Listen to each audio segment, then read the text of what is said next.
That's a 4-minute mark. So let's get this show on the road. Go ahead and get it going.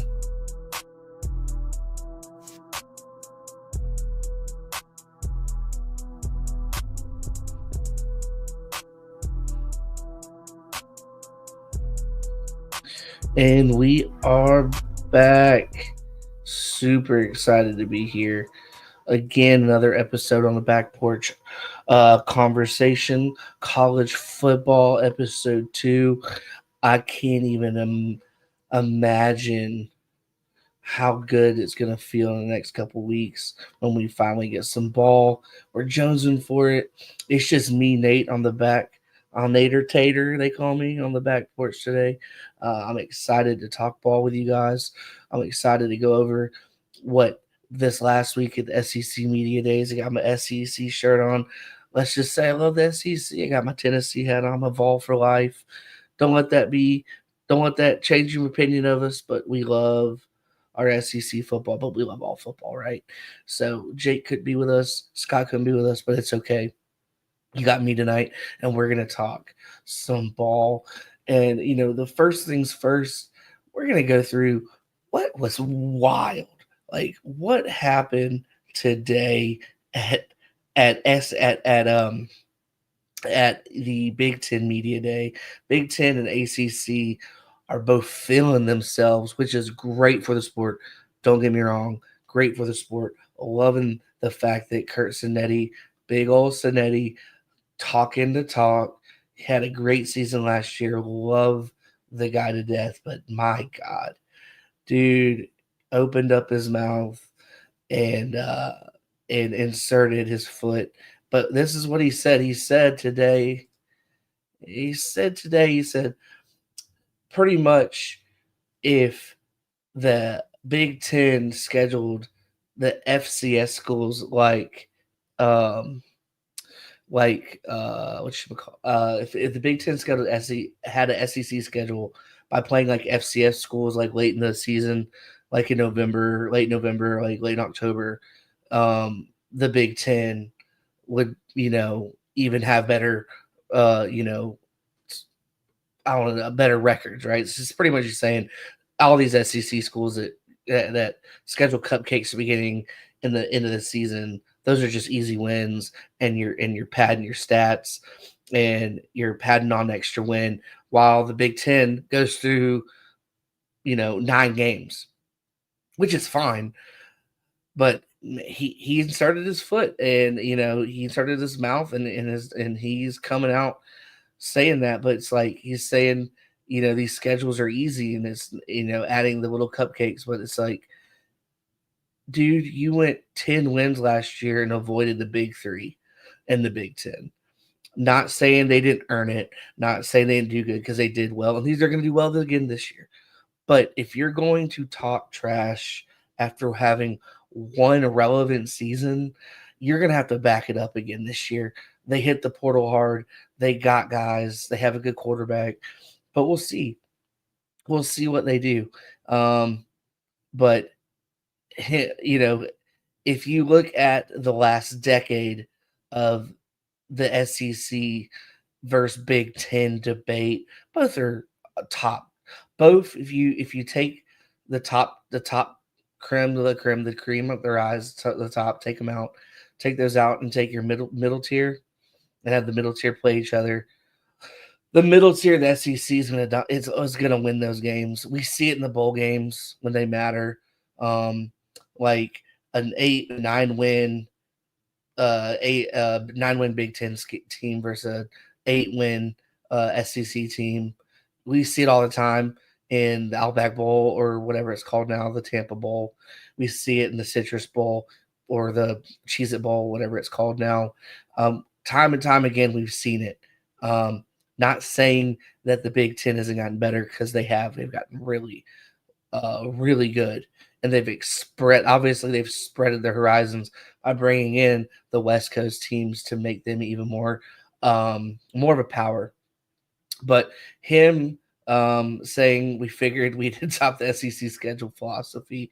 That's definitely shots fired at the SEC. So we'll see. The SEC is in the last 2 years, they've had a lot of rebuild, a lot of players going to NFL. I mean, you see that dominate. We see that every year, every Sunday, because there's players all over the SEC. There's also players all over from the Big Ten. But again, we will see week 1 and week 0 how this plays out. You know, we love the guy, and that's why he's cooking right now. But hey, that's what we love about football. We love it. Preseason is talking season. Talk that talk. I love it, Kurt. Keep it coming. Another guy that was talking some trash today at the ACC media days is old Rhett Lashley. Both coaches we just talked about, both coaches are good coaches. Both coaches got to the playoffs, and both coaches got their asses kicked in week 1, in round 1. I'm not saying much. I'm a Tennessee fan. We ran into a buzzsaw at Ohio State, but they also won the national championship. My team had a pulse, but SMU had no pulse at all. They were, deer in headlights when they were playing Penn State in their playoff game. But Rhett Lashley said the SEC has had the same 6 schools win a championship since 1964. Top heavy to me. Well, it's top heavy. Obviously, yeah, you're Bama, you got your Florida, you got your Tennessees, your Georgias, your Auburns, your LSUs. You take those teams, yes, it's top heavy. But you look at other teams like Ole Miss, Mississippi State had a good couple years in between there. Sprinkle that in. You got the Gamecocks had a run in the early 2000s, like the years with old ball coach. I mean, they won 3 seasons of 10 wins. The guys do rise to the top. Kentucky had their thing going on a couple years ago. Missouri, their first year in the SEC, they went to the SEC championship. Texas, their first year in the SEC, they went to the championship. Texas A&M, they're always fighting for 8-4, 9-3. Those are top heavy, but everybody else below them is just as a contender. The problem is they beat each other up. Then you want to talk the ACC. SMU has been relevant since the 85 or whenever Pony Express came out. So you're going to talk that talk, but also you got to back it up, which he did. I'm not saying he hasn't, and they're going to be good this year too. Returning the starting quarterback, returning a lot of production. But the ACC, Clemson, Florida State, those are your champions. So you can't just talk about one conference and not say your conference can back it up. Like Kurt Sinetti, the Big Ten's backed it up last 2 years. ACC hasn't. Clemson was good the Lawrence years, and they're going to be fine this year, we think. We'll get into that. But, oh, my goodness, like, if you're going to talk, you better walk that walk because you got a pretty hard schedule this year, and you got to repeat what you did last year, which it's damn near impossible to do that. So we'll see SMU. I'm big on you. I think Jennings is going to have a good year. I think the schedule you play is good. The ACC did get better, but you got a pretty tough schedule. So it's been good. Media days has been good, and I just love seeing all the polls come out. Getting it really excited for the season to begin. Let us know in the comments if you're listening to us or talking to us live or even after this. Send us what you're most excited for, or send us like your most hyped, who's most underrated, all those things. We'd love to see it and hear it. But I want to get into the last week's news, right? Last week's news where it was all about SEC media days. The hoopla, the pageantry of the SEC. They moved it from Hoover or from Alabama to Atlanta. Bigger venue, bigger spaces. It was awesome to see.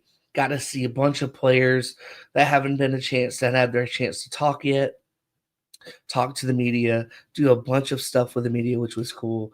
And then we got to see the media poll come out. And Lord behold, the media poll looks like it's supposed to look. Texas number one, Georgia number two, Alabama number three. We're not going to talk about that. We're not going to talk about that at all because those teams have the best rosters, blue chip athletes everywhere. For God's sakes, the janitor's probably a blue chip athlete, was on Rivals, can probably sweep the fastest out of anybody we know. I mean, it's ridiculous. Those teams are just loaded. Then it comes down to discipline, focus, and depth, right? The best ability is availability, they always say. And those teams have the rosters to go the gauntlet of the SEC. It's proven time and time again. Kirby, DeBoer inherited just the prettiest castle in the world. We all know that. And Texas has been doing this for the last couple of years. Been trying to gain more and more in their depth. And last year they just came up short. But this year returning a lot with Arch. You can believe the hype or you don't have to believe the hype. We're just going to see it week one in Columbus, and we'll have a breakdown of that, next week or the next 2 weeks on that one. But those three teams, you can throw them in a hat, pull them out, and say Georgia number one, or Texas number two, and Alabama three, or Alabama two, and Texas number one. The crazy thing about those three teams is that the media loves these teams so much because of the depth chart and because of the talent and because of the coaching and because so much money is behind these guys. It's insane. And all three of them have first year starting quarterbacks. Crazy, right? Vegas has predicted not over 9 wins for Texas, over 9 wins for Georgia, and over 9 wins for Alabama, all without a quarterback starting with experience. That's crazy. That is nuts. That just shows you the last 4 to 5 years of recruiting is so important in the pre-Neil era, post and the Neil era right now. It's insane. And then you got, I would say, that's the tier one. You got SEC tier, mid tier, and that really starts at 4 all the way to 10, right? These teams, they're good. They have hard schedules. They gotta play. They gotta play these two of the top tier guys. They're all gonna play each other. Those mid tier teams. But there's something missing, right? They don't have enough depth. They don't have maybe the coaches that the media doesn't see as confident. But I mean, you look at LSU, and LSU is a great coaching staff. They have the pedigree. They got the pageantry. They got the fans. They got the depth. They have the quarterback. They have the offense. But do they have the defense, right? Each one of those has a question mark. I believe they're sitting at 4. That is a great place to be for them. They have a phenomenal chance to win a lot of big games at home this year and get some good road wins to win 10. That is their ceiling, 10-2. Their 4 to me is maybe 8-4. It's a very good team. You can listen and you right now go, oh no, LSU's overhyped. Gus Nussmeier or Nussmeier is not he's overhyped. And it's like, watch the film, watch the kid when he's got time to throw, because he will this year. He is going to have enough time to throw, which is important. They have a great offensive line. They have a good wide receiver core. They're going to run the ball. The question is did they learn how to tackle? Did they learn how to get off the field on third down? Did they learn how to have some leadership in that defensive side of the ball? It's like we're going to help our team win, because there's going to be a time this year. It could be the Florida game when they play Florida. It could be the Alabama game where they're going to need to stop, because not all offenses are going to be perfect every Saturday. They're going to need to stop. Are they going to get that stop? And that is the most important part of that. Is LSU going to get that stop? What do you guys think in the chat? Is LSU a 10-2 ceiling kind of team, or they realistically like at 8-4, 9-3? Let us know. We'd love to hear from it. Um, Even if it's not in the chat live, let us know post pod. We'd love to hear it. Um, Breaking down, just looking at the media polls and just saying, all right, what's up, media? I believe they have 1 through 4 correct, and this is where 5 through 10 intermingle. Somebody is in love with South Carolina. I think South Carolina's their entire roster has been rebuilt. They did lose some guys to the pros last year, which is fine. Lenore Sellers is a athlete. He is a fun freak. He will make plays when they break down. Okay. This a whole off season, all these coaches, they've had a whole year to prepare. They're going to prepare when they play him this year. So he's going to see different looks and different pressures and different fronts and different zones. Can he read the zone? Can he read the pressures? Can he make the throws? We know he's going to run the ball, but you know what? When you play a team like Alabama, which they will, or Texas A&M, which they will, they're just going to set up their ends to not pressure you and keep you in the box and make you throw the ball. Just like everybody did to Jalen Hurts last year, last couple of years, we figured it out. Anybody who's anybody with a good defense knows exactly how to attack an athletic quarterback. You don't. You let him throw the ball. Can he win the game with his arm? That is the biggest question mark. He won a couple games last year with his arm. We've seen it. Are they at 5 because of him? Or are they at 5 because their defense? I think they're at 5 because their defense is returning a lot of good players.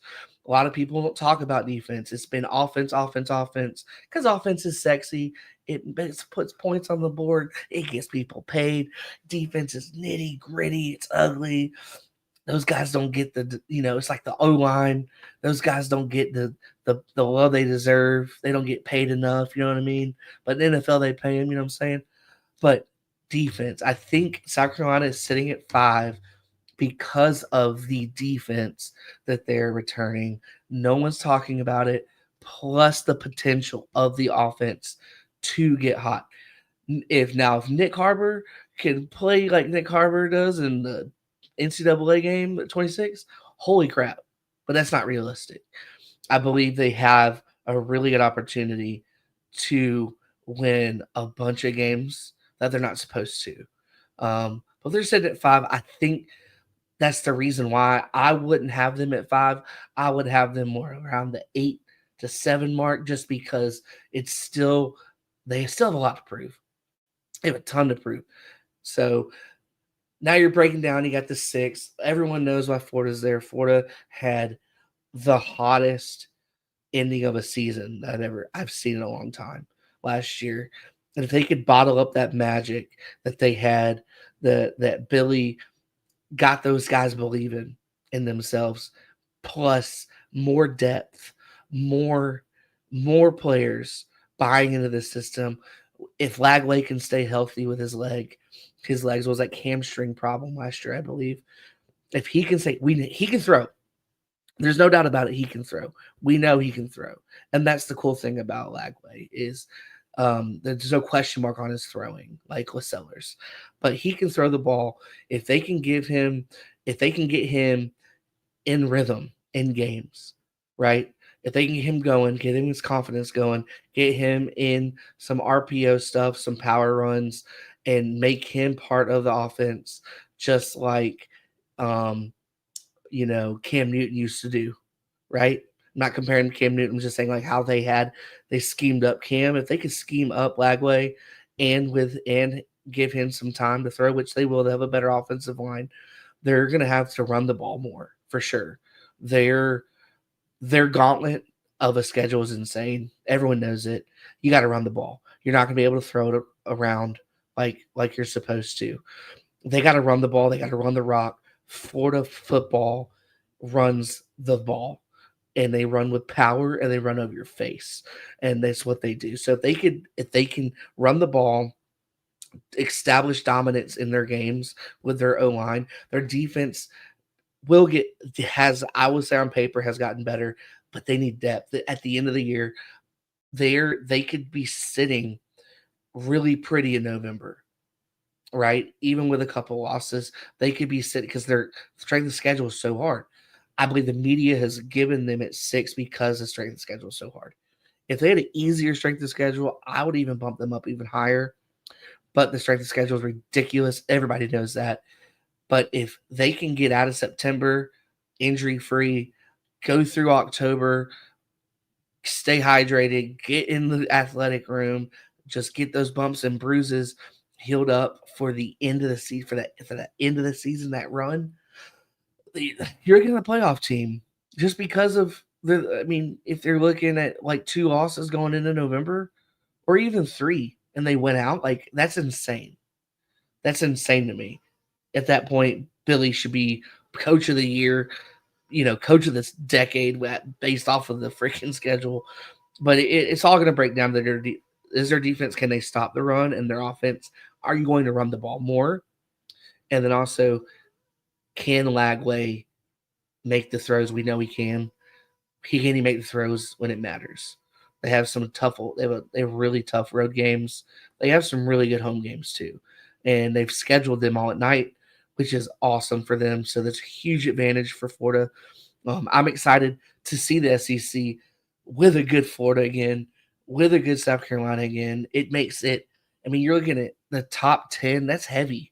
Even with Auburn, like at 11, that's heavy football, right? Anybody, any day can win. So like you got to bring it every time. You got to stay focused. You got to stay healthy. You got to do what you got to do. I will say this: Ole Miss, huge question marks around Ole Miss. The Simmons kid, at the end of the day, it's a Lane Kiffin quarterback. He's gonna be fine. He's gonna be good.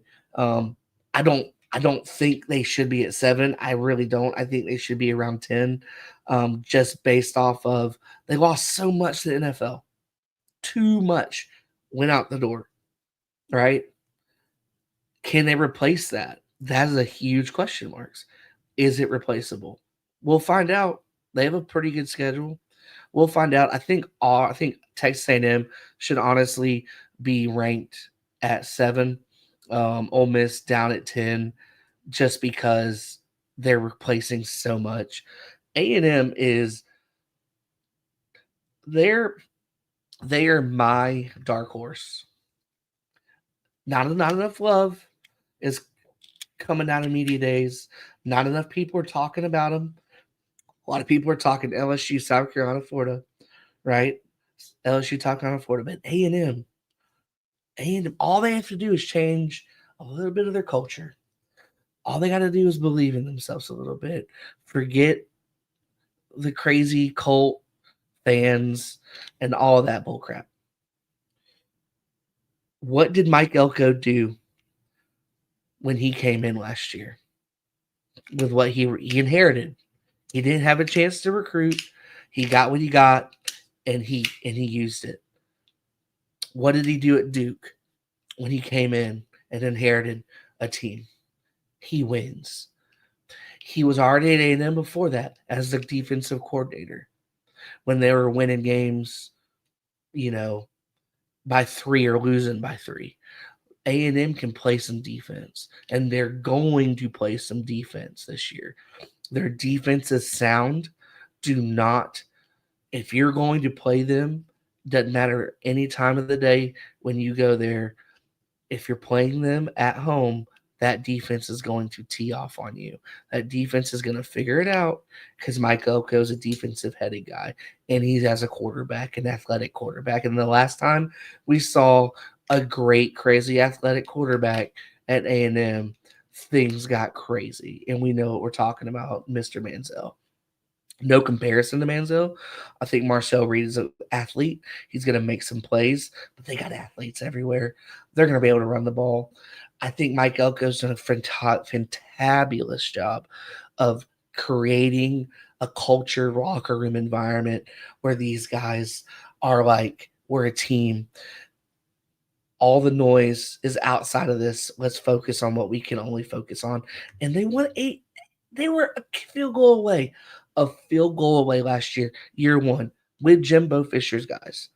A field goal away from almost making an SEC team, SEC championship game, and on top of that, beating your rival who you've not played in 10 years. I can't remember the last time they played. Texas. That's crazy. Crazy. Fix that. Fix your depth chart because it's a long season. Get more depth. Get better on special teams, and you're fine. They're gonna be fine. I feel like realistically, they should be around 6.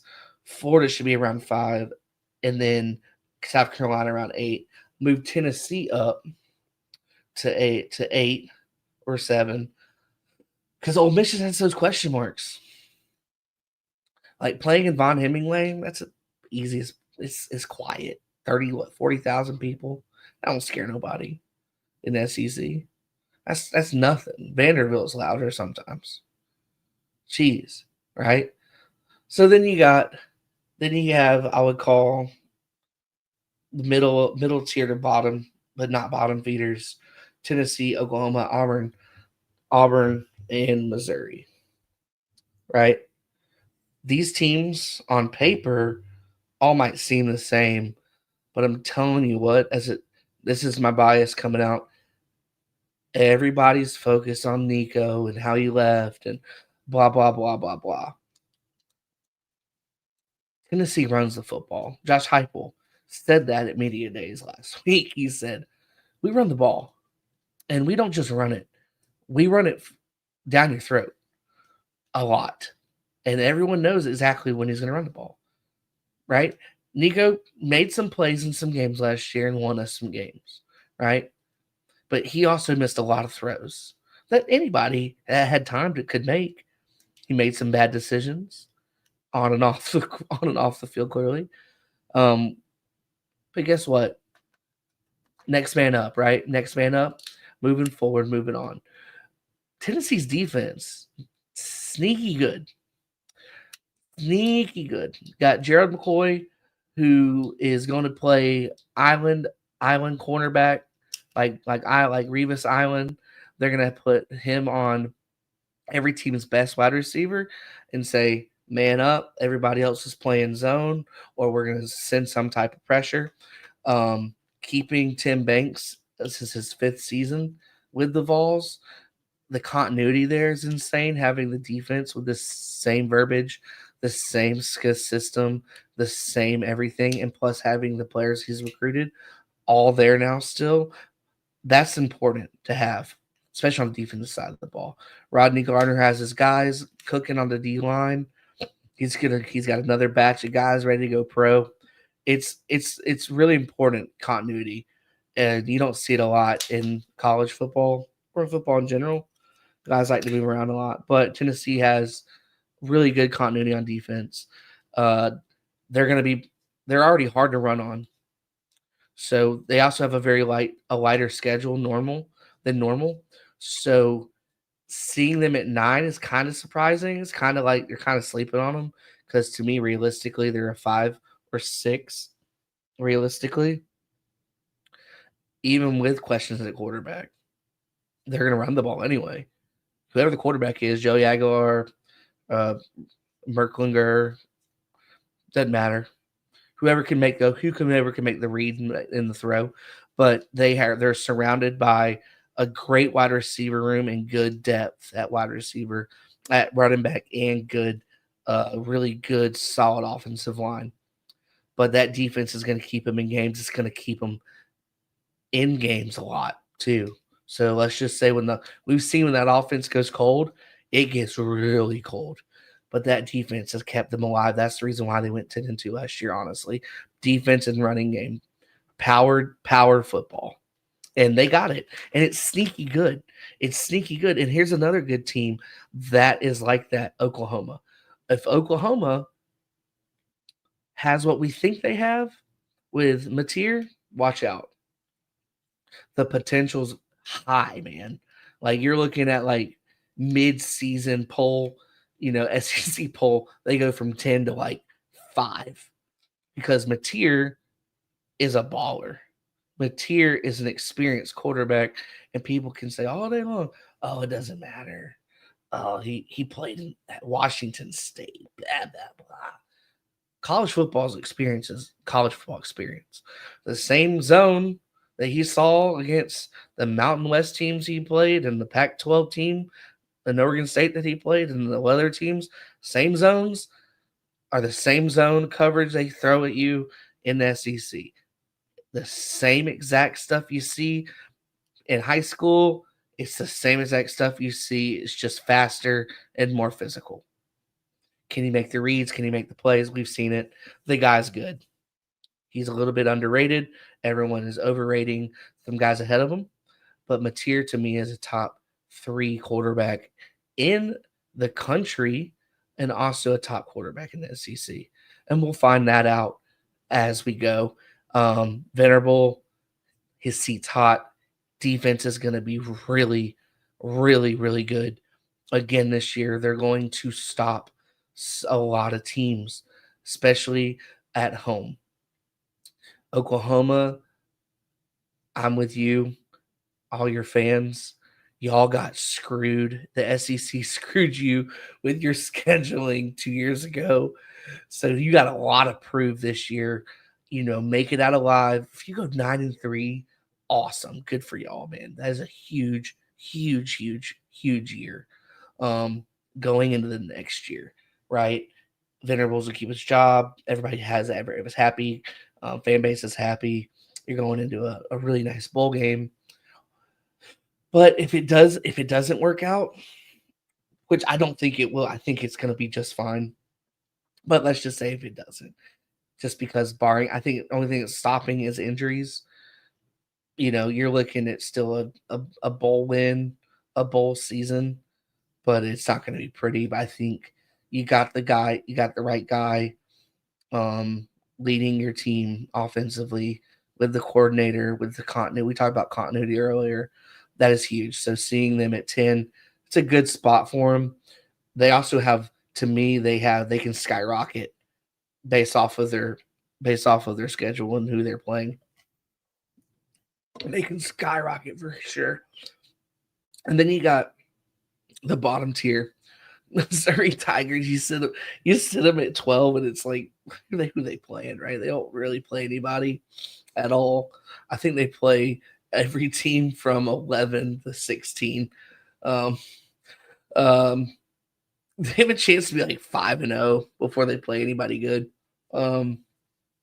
Missouri Coach Drink has got a good team. He lost Luther Burden and Brady Cook, but he's got some good players coming in. 12 is good for them, but Auburn is like Oklahoma, great defense, questionable on offense, but I think there's so much pressure on Hugh Freeze to win these games that were so tight last year because of turnovers or just lack of discipline. If they could fix just the turnovers and the discipline aspect of it, we'll see them beat Baylor pretty decent week 1. And that's because they have more athletes and they have bigger, stronger, and faster dudes than Baylor does, even on the road. If they can focus and play it all, put it all together week 1. That'd be super awesome for the conference and for their fans. So here's to you, Auburn. Keep it up. But they have to push the ball down the field. They got the guys to do it. Jackson Arnold needs to come out, be healthy, make the right call, run this confidently. If he doesn't, I would just say put in Deuce. What can you do? Right? Give the kid a chance. If Jackson Arnold looks like he did last year at Oklahoma and starts to spiral, put in Deuce Knight, let him play, give the kid the experience because he's your future anyway, and carry out the season. And then there's your scapegoat for Hugh Freeze. Hey man, we have all these guys coming in. Let's don't screw the pooch. Let's get the depth we need for year 4, plus transfer portal, plus we have a freshman quarterback. He looked pretty good, and everybody knows he's going to be legit. So Let's just go ahead and start him, sit the other guy. That's if that's the negative, right? That's how the season could turn, but they don't want it. I think barring injuries and everything like that, Auburn's got a pretty good depth chart um, to battle it all throughout the season. They're gonna get somebody this year. I'm gonna say it right now. At home, they're gonna get somebody at home. It might be that Georgia game. Watch out. So the rest of it, they got it spot on. I mean, Vanderbilt's the best of the broken at the bottom. Arkansas could be sneaky good. Who knows? But they're cooking up in Fayetteville. Um, Mississippi State will be better for sure, and Kentucky's going to be a little bit worse. But we'll see. We put our power rankings from every week from week 1 on. So, but that's just from the SEC media days, right? And we're excited, about that. I think just doing a little breakdown of what we just talked about the SEC, it's gonna be so much movement. I predict even the best team's gonna walk away with 2 losses. There's gonna be no undefeated teams. I mean, it's gonna be fun to watch. I'm excited about it. I'm excited about college. I mean, the big ACC is gonna be so much better to watch this year. I mean, let us know what you're most excited about this season besides just hanging out Saturday morning, getting your coffee or your beer on, your drink on, start grilling, and start telling for the big game. I mean, I'm excited. The hype is real even with the Neil era kind of screwing the pageantry of the game and the love of the game, the tradition of the game, it's still the game. We love the game, and I'm excited for it. And so that was who's cooking or who's full of smoke on SEC media polls. Now we're going into our porch debate, and this one's fun because I love this one. This is a good debate. First playoff chance. We put this one out. We put this one out I think last week. Who's got the best chances in all of college football to make their first playoff appearance this year? And so we did a nope, somewhat good, or best if you're watching this on YouTube or any other platform, you'll be able to see this. But if you're listening, pretty much we have from top to bottom best to, or the best chances, the best under that is good chances, somewhat, and then nope. And we're gonna start with number 1, who has got the best chance to make their first playoff, and that is Miami. Miami needs the playoffs. They need this. They need to just touch it, feel it, get in it, and I feel like that'll rejuvenate some old dying carcass of what Miami football used to be. It'll bring life back to the program. It'll get the fans excited and they'll buy in to the crystal ball experience. If they lose the first round, it doesn't matter. If they can just get in, right? If they can just get in finally, it's going to change their program, the trajectory of the Miami program. And a good Miami is a fun college football. Old heads like me and even older heads that are older than me agree. The youngins don't know. They just think Miami's trash. But if Miami can get there, you're going to see a ton of people coming out of nowhere and you're going to see the swag. You're going to see it back. So I feel like Miami has the best chance and Illinois of their first playoff chance of their first chance of the playoffs. Illinois is sneaky good. They play a really good Big Ten schedule. They have a great coaching staff and a great defense. Their defense is going to will them to win this year. Their offense with Altmaier leading the way with they like to throw it around. It's going to be fun to watch. I believe they can make it in the playoffs this year as a third Big Ten school. It's going to be Ohio State. We know that. It's going to be Penn State. We know that. Who's the third one, right? Is it going to be Illinois or Oregon? Illinois or Oregon.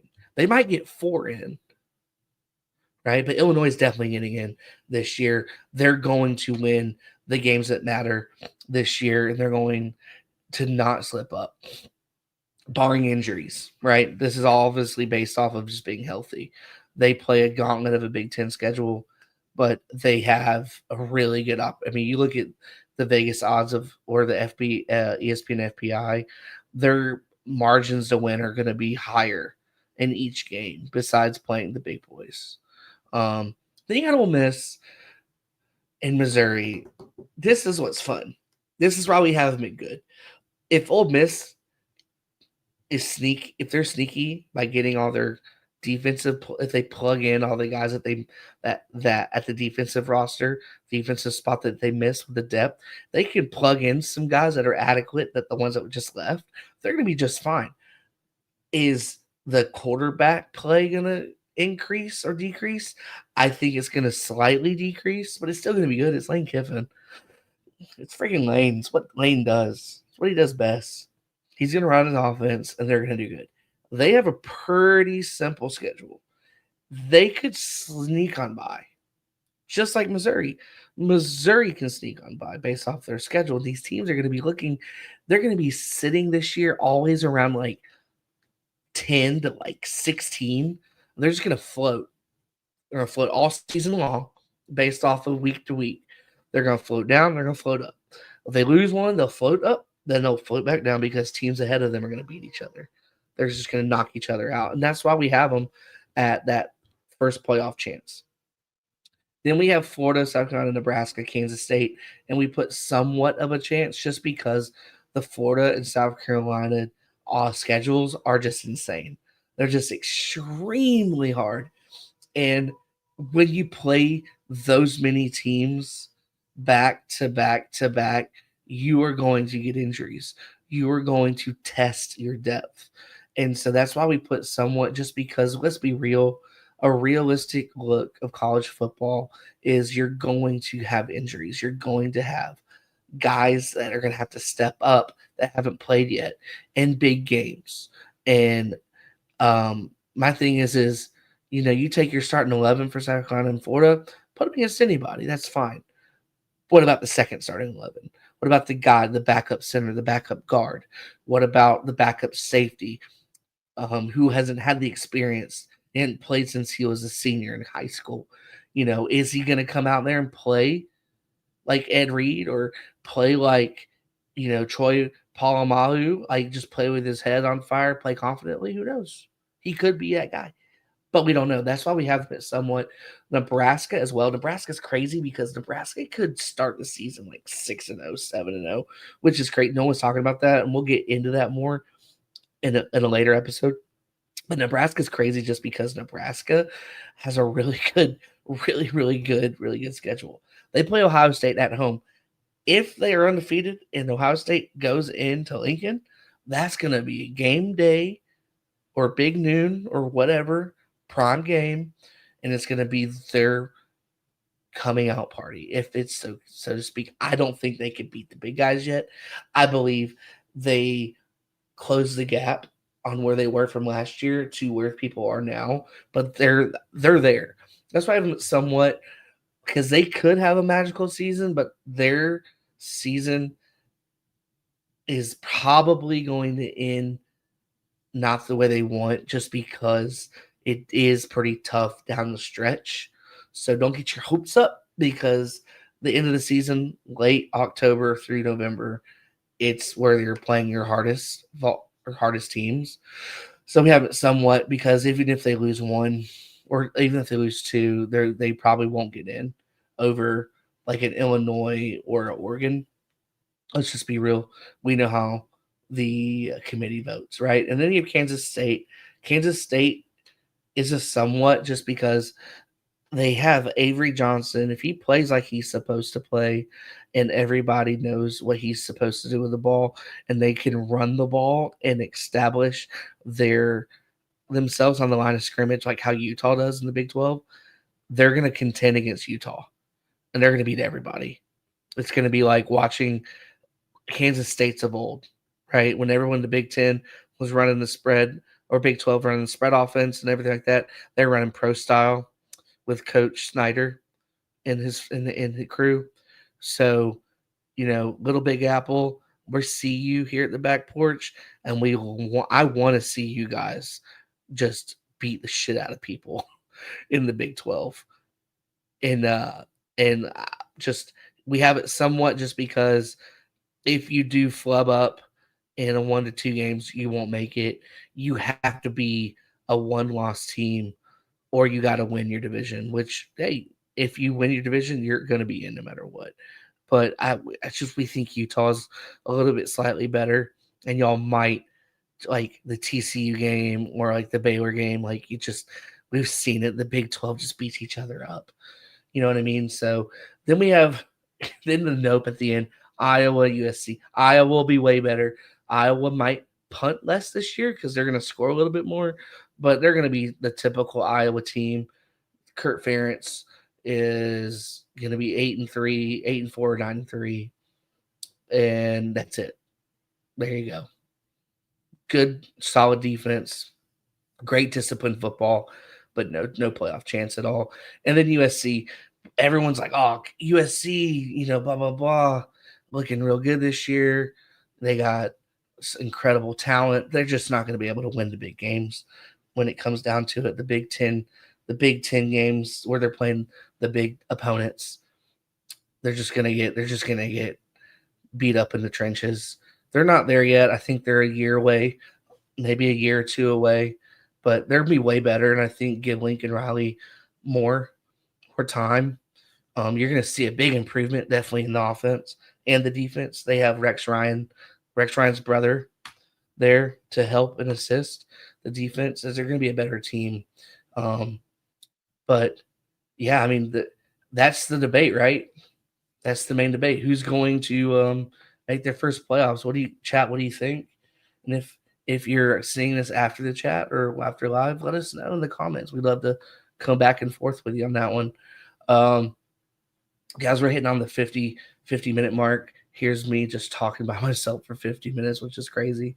I love the sport. I loved doing this. This is fun. If you have any more comments or anything like that, just let us. We want to hear from you for sure. Let us know who you think is going to make their playoff, their first playoff this year.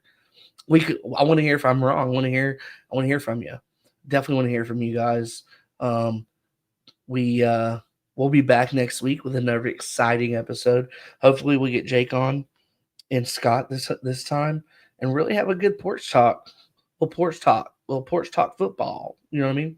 So that being said, we are out, son.